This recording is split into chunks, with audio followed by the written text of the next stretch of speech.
ಮುಖದ ಮೇಲೆ ಹೀಗೆಲ್ಲ ಸಮಸ್ಯೆಗಳು ಕಾಣಿಸಿಕೊಂಡರೆ ಸದ್ದಿಲ್ಲದೆ ಮಧುಮೇಹ ಒಕ್ಕರಿಸಿದೆ ಎಂದರ್ಥ. ಕೆಲವೊಂದು ದೇಹದೊಳಗಿನ ಬದಲಾವಣೆಗಳು ದೇಹದ ಮೇಲೆ ಕಂಡುಬರುತ್ತವೆ. ಇಂತಹ ಬದಲಾವಣೆಗಳು ಯಾವುದೋ ಬಗೆಯ ಕಾಯಿಲೆ ಬರುವ ಮುನ್ಸೂಚನೆಗಳು ಅಥವಾ ಈಗಾಗಲೇ ಕಾಯಿಲೆ ಬಂದಿರುವ ಲಕ್ಷಣಗಳು ಕೈಗನ್ನಡಿಯಂತೆ ತೋರ್ಪಡಿಸುತ್ತವೆ. ಇದಕ್ಕೊಂದು ಉದಾಹರಣೆ ಎಂದರೆ ಮಧುಮೇಹ. ಯಾಕೆಂದರೆ ಈ ಕಾಯಿಲೆ ಕಾಣಿಸಿಕೊಳ್ಳುವ ಮುನ್ನ ಹಾಗೂ ಬಂದ ಬಳಿಕ ದೇಹದಲ್ಲಿ ಹಲವಾರು ರೀತಿಯಲ್ಲಿ ಬದಲಾವಣೆಗಳು ಕಾಣಿಸಿಕೊಳ್ಳುತ್ತದೆ. ನಮ್ಮ ದೇಶದಲ್ಲಿ ಮಧುಮೇಹ ಕಾಯಿಲೆ ರೋಗಿಗಳಿಗೆ ಯಾವುದೇ ಕೊರತೆ ಇಲ್ಲ ಎನ್ನುವಂತ ಪರಿಸ್ಥಿತಿ ಬಂದು ಬಿಟ್ಟಿದೆ. ಮನೆಗೊಬ್ಬರು ಸಕ್ಕರೆ ಕಾಯಿಲೆಯಿಂದ ಬಳಲುತ್ತಿರುವವರು ಇದ್ದೇ ಇರುತ್ತಾರೆ.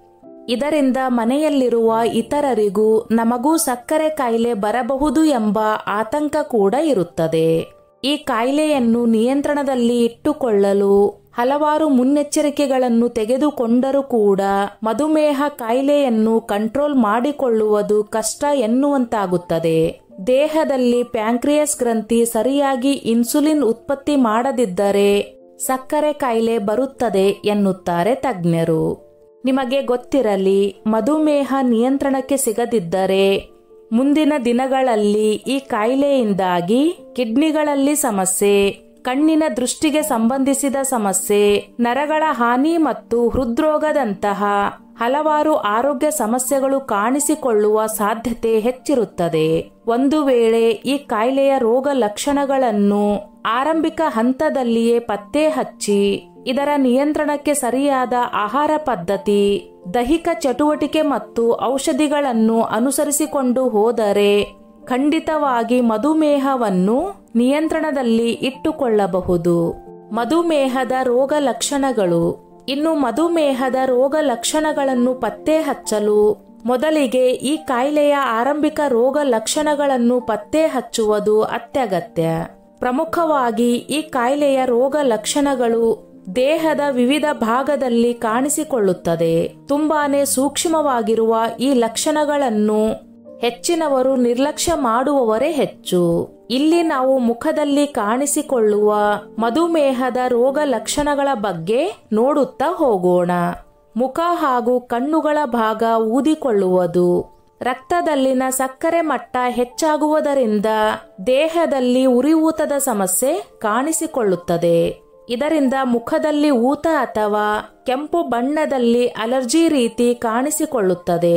ಅಲ್ಲದೆ ಕೆನ್ನೆಗಳ ಹಾಗೂ ಕಣ್ಣುಗಳ ಸುತ್ತಲೂ ಊತದಂತಹ ಸಮಸ್ಯೆ ಕಾಣಿಸಿಕೊಳ್ಳುತ್ತದೆ. ಇದಕ್ಕೆ ಕಾರಣ ಏನೆಂದರೆ ಹೆಚ್ಚಿನ ಪ್ರಮಾಣದ ಗ್ಲುಕೋಸ್ ಮಟ್ಟವನ್ನು ನಿಭಾಯಿಸಲು ದೇಹವು ನೀರನ್ನು ಉಳಿಸಿಕೊಳ್ಳುವುದರಿಂದ ಈ ರೀತಿಯ ಸಮಸ್ಯೆ ಕಾಣಿಸಿಕೊಳ್ಳುತ್ತದೆ. ಇನ್ನು ರಕ್ತದಲ್ಲಿ ಸಕ್ಕರೆ ಪ್ರಮಾಣ ಹೆಚ್ಚಾದ ಸಂದರ್ಭದಲ್ಲಿ ನಮ್ಮ ಕಣ್ಣುಗಳ ಭಾಗದಿಂದ ನೀರಿನ ಪ್ರಮಾಣ ಹೆಚ್ಚಾಗಿ ಹೊರಬರುತ್ತದೆ. ಇದು ಕಣ್ಣುಗಳು ಊದಿಕೊಳ್ಳುವ ಹಾಗೆ ಮಾಡುತ್ತದೆ ಮತ್ತು ದೃಷ್ಟಿ ಬದಲಾಗುವಂತೆ ಕೂಡ ಮಾಡಬಹುದು. ಬಾಯಿಯಿಂದ ಅಸಾಮಾನ್ಯ ವಾಸನೆ ಬರುವುದು.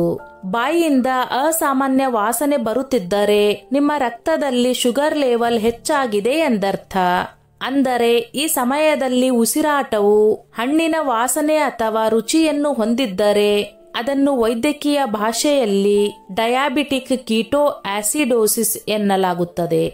ಸಾಮಾನ್ಯವಾಗಿ ಈ ರೀತಿಯ ಸಮಸ್ಯೆಗಳು ಕಾಣಿಸಿಕೊಳ್ಳುವುದು ರಕ್ತದಲ್ಲಿ ಸಕ್ಕರೆ ಮಟ್ಟ ಅತಿಯಾಗಿ ಏರಿಕೆ ಆಗುವ ಸಂದರ್ಭದಲ್ಲಿ. ಕೆನ್ನೆಯ ಭಾಗ ಇದ್ದಕ್ಕಿದ್ದಂತೆ ದಪ್ಪ ಆಗುತ್ತಿದ್ದರೆ, ಇದ್ದಕ್ಕಿದ್ದಂತೆ ನಿಮ್ಮ ಕೆನ್ನೆಯ ಭಾಗ ದಪ್ಪ ಆಗುತ್ತಿದ್ದರೆ ನಿಮಗೆ ಸ್ವಲ್ಪ ಗೊಂದಲ ಉಂಟಾಗಬಹುದು. ಆದರೆ ಅದು ಮುಂದೆ ಮಧುಮೇಹ ಕಾಯಿಲೆ ಬರುವ ಸಾಧ್ಯತೆಯನ್ನು ಸೂಚಿಸುತ್ತದೆ ಎಂಬುದನ್ನು ನೆನಪಿಟ್ಟುಕೊಳ್ಳಿ. ಅಂದರೆ ನಿಮ್ಮ ದೇಹ ಶುಗರ್ ಮೆಟಾಬಾಲಿಸಂ ಸರಿಯಾಗಿ ಮಾಡುತ್ತಿಲ್ಲ ಎಂದರ್ಥ. ಈ ಸಮಯದಲ್ಲಿ ಕೂಡ ನೀವು ಶುಗರ್ ಟೆಸ್ಟ್ ಮಾಡಿಸಿಕೊಂಡರೆ ಈ ಕಾಯಿಲೆಯನ್ನು ಕಂಟ್ರೋಲ್ ಮಾಡಿಕೊಳ್ಳಬಹುದು. ವೆಲ್ವೆಟ್ ಬಣ್ಣದ ಗಾಢವಾದ ಮಚ್ಚೆಗಳು ಕಾಣಿಸಿಕೊಳ್ಳುವುದು.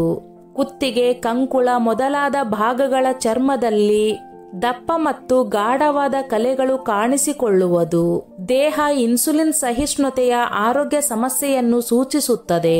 ಅದರಲ್ಲೂ ಕಂಕುಳಿನ ಹಾಗೂ ಕುತ್ತಿಗೆಯ ಭಾಗದಲ್ಲಿ ವೆಲ್ವೆಟ್ ಬಣ್ಣದ ಗಾಢವಾದ ಮಚ್ಚೆಗಳು ಕಂಡುಬಂದರೆ ನಿರ್ಲಕ್ಷ್ಯ ಮಾಡಲು ಹೋಗಬೇಡಿ. ಯಾಕೆಂದರೆ ಈ ಸಮಸ್ಯೆ ಕೂಡ ಮಧುಮೇಹದ ರೋಗ ಲಕ್ಷಣಗಳಾಗಿರಬಹುದು. ಹೀಗಾಗಿ ಮುನ್ನೆಚ್ಚರಿಕೆಯ ಕ್ರಮವಾಗಿ ಈ ಸಮಸ್ಯೆಯ ರೋಗ ಲಕ್ಷಣಗಳನ್ನು ಬೇಗನೆ ಪತ್ತೆ ಹಚ್ಚಿ ಸೂಕ್ತ ಚಿಕಿತ್ಸೆ ಪಡೆದುಕೊಳ್ಳುವುದು ಒಳ್ಳೆಯದು. ಸ್ನೇಹಿತರೆ, ಈ ನನ್ನ ಮಾಹಿತಿ ನಿಮಗೆ ಇಷ್ಟವಾಗಿದ್ದಲ್ಲಿ ದಯವಿಟ್ಟು ಶೇರ್ ಮಾಡಿ, ಲೈಕ್ ಮಾಡಿ ಮತ್ತು ಸಬ್ಸ್ಕ್ರೈಬ್ ಮಾಡಿ.